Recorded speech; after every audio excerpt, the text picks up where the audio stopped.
Enraged by this, Nathan Mayer Rothschild swore that someday he or his descendants would destroy the Tsar Alexander I's entire family and descendants.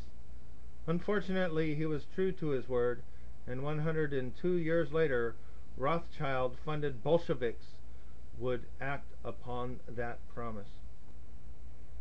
Interestingly, world government fanatic and Ashkenazi Jew Henry Kissinger did his doctoral dissertation on the Congress of Vienna. In 1816, the American Congress passes a bill permitting yet another Rothschild-dominated central bank, which gives the Rothschilds control of the American money supply again. This is called the Second Bank of the United States, and it is given a 20-year charter. The British war against America therefore ends with the deaths of thousands of British and American soldiers, but the Rothschilds get their bank. In 1818, following the French securing massive loans in 1817 in order to help rebuild after their disastrous defeat at Waterloo, Rothschild agents bought vast amounts of French government bonds, causing their value to increase. On November 5th, they dumped the lot on the open market, causing their value to plummet and France to go into a financial panic. The Rothschilds then stepped in to take control of the French money supply. This was the same year the Rothschilds were able to loan £5 million to the Prussian government. In 1821, Kalman, or Karl Mayer Rothschild, was sent to Naples, Italy. He would end up doing a lot of business, as with the Vatican, and Pope Gregory XVI subsequently conferred upon him the Order of St. George. Also, whenever the Pope received Kalman, he would give him his hand rather than the customary toe to kiss, which showed the extent of Kalman's power over the Vatican. In 1822, the Emperor of Austria made the 5 Rothschild brothers barons.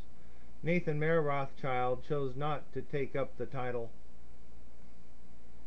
In 1823, the Rothschilds take over the financial operations of the Catholic Church worldwide.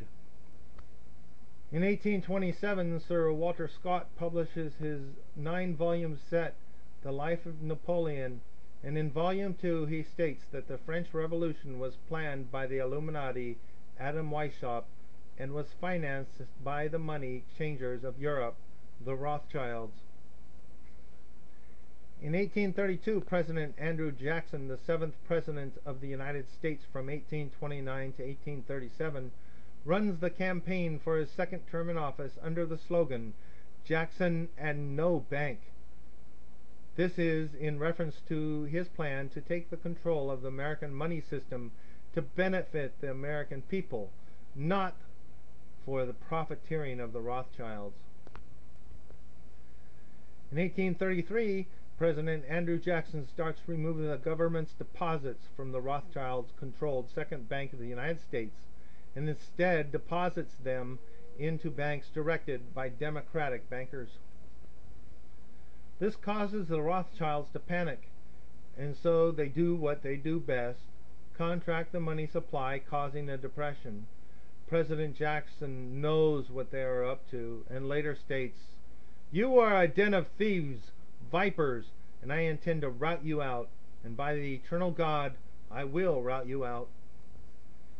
In 1834, the Italian revolutionary leader Giuseppe Mazzini is selected by the Illuminati to direct their revolutionary program throughout the world, and would serve in that capacity until he died in 1872. In 1835, on January 30th, an assassin tries to shoot President Jackson, but miraculously both of the assassin's pistols misfired. President Jackson would later claim that he knew the Rothschilds were responsible for that attempted assassination. He is not the only one. The assassin Richard Lawrence, who was found not guilty by reason of insanity, later bragged that the powerful people in Europe had hired him and promised to protect him if he were caught. The Rothschilds acquire the rights in the Almaden quicksilver mines in Spain. This was at the time the biggest concession in the world. and as quicksilver was a vital component in the refining of gold or silver, this gave the Rothschilds a virtual world monopoly. In 1836, following his years of fighting against the Rothschilds and their Central Bank of America, President Andrew Jackson finally succeeds in throwing the Rothschilds Central Bank out of America when the bank's charter is not renewed. It would not be until 1913 that the Rothschilds would be able to set up their third central bank in America, the Federal Reserve, and to ensure no mistakes are made this time, they will put one of their own bloodline, Jacob Schiff, in charge of the project. Nathan Mayer Rothschild dies, and the control of his bank, N.M. Rothschild & Sons, is passed on to his younger brother, James Mayer Rothschild.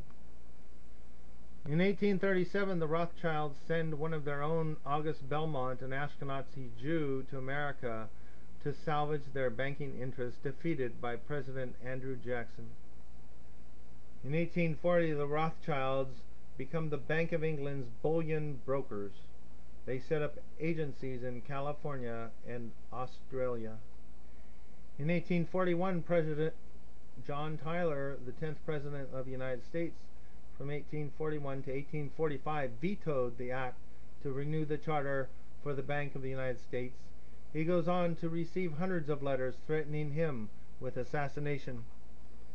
In 1844, Salomon Mayer Rothschild purchases the United Coal Mines of Vitkovich, an Austro-Hungarian blast furnace company that would go on to be one of the top 10 global industrial concerns. Benjamin Disraeli, an Ashkenazi Jew who would go on to become British Prime Minister twice, the only admitted Ashkenazi Jew to do so, publishes Coningsby, in which he characterizes Nathan Mayer Rothschild as the lord and master of the money markets of the world, and of course virtually lord and master of everything else. He literally held the revenues of the southern Italy in pawn, and monarchs and ministers of all countries courted his advice and were guided by his suggestions. In 1845, the great American patriot Andrew Jackson, 7th President of the United States, dies. Before his death, he is asked what he regarded as his greatest achievement. He replies without hesitation, "I killed the bank." This is in reference to the fact he banished the Rothschilds' second bank of the United States in 1836. Jacob James Mayer Rothschild, who by now had married his niece, Betty Salomon Mayer Rothschild's daughter, now known as Baron James de Rothschild, wins the contract to build the first major railway line across the country. This was called the Chemin de Fer du Nord and ran initially from Paris to Valenciennes, and then joined with an Austrian rail network built by his brother and wife's father. All sounds a bit sordid, doesn't it? Salomon Mayer Rothschild. In 1847, Lionel de Rothschild, now married to the daughter of his uncle, Calman Carl Mayer Rothschild, is elected to the parliamentary seat of the City of London. A requirement for entering Parliament was to take an oath in the true faith of a Christian. Lionel de Rothschild refused to do this as he was Jewish, and his seat in Parliament remained empty for 11 years until new oaths were allowed. He must have been an invaluable representative for this constituency, bearing in mind he could never vote on any bill as he never entered Parliament. I wonder how he managed to keep his parliamentary seat for 11 years. In 1848, Karl Marx, an Ashkenazi Jew, publishes the Communist Manifesto. Interestingly, at the same time as he is working on this, Karl Ritter of Frankfurt University was writing the antithesis which would form the basis for Friedrich William Nietzsche's Nietzscheism.